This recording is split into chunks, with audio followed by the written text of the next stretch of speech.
Ja vám veľmi pekne ďakujem za účasť, aj keď teda dneska v trošku menšom počte ako včera, ale toto bolo aj minulý rok na prvom ročníku Banskobystrických inšpirácií a ja si nemyslím, že to je na škodu. Aj v Lani bola diskusia v sobotu, trúfnem si povedať, možno ešte plodnejšia ako ten deň, keď tu bolo viacej ľudí. Ja som rád a myslím si, že Banskobystrické inšpirácie dvojka splnili svoj účel, že sa vydarili, že snad ste spokojní s tým, ako to prebiehalo, aké boli prednášky, akí boli prednášajúci.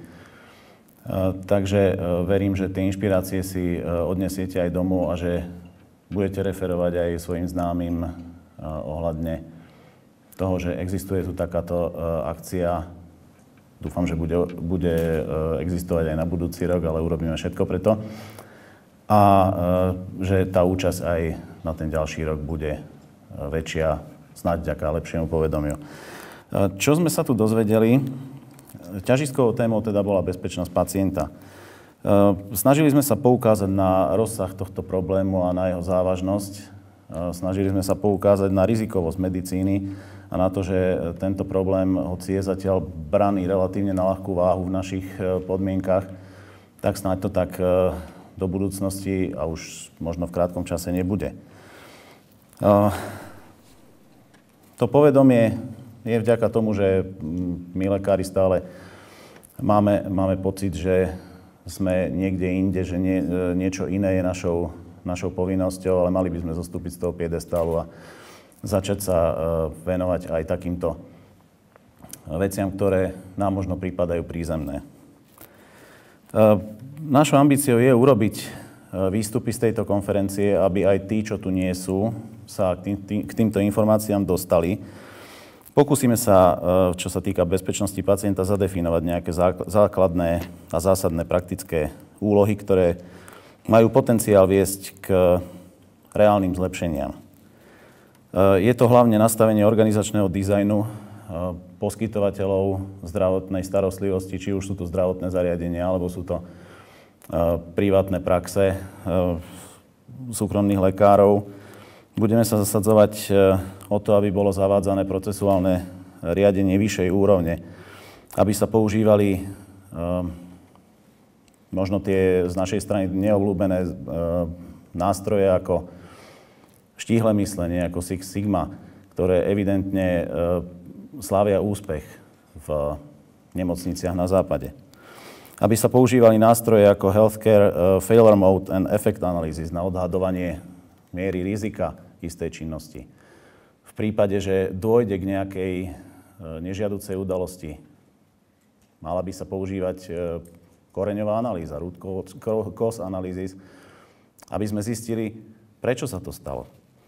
Takisto budeme poukazovať na to, že je dobre zavádzať tieto checklisty, tie kontrolné listy do praxe. Rovnako ako spomínala primeraná kultúra.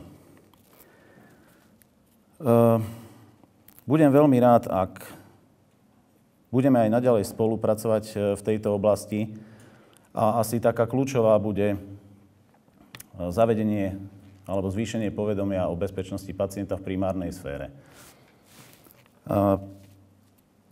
Pokúsime sa v týchto aktivitách neliesť do kapusty organizáciám, ako je Svetová zdravotnícka organizácia, Úrad pre dohľad alebo Ministerstvo zdravotníctva Slovenskej republiky, ktorých aktivity sú v mnohom globálne, ale v mnohom aj konkrétne.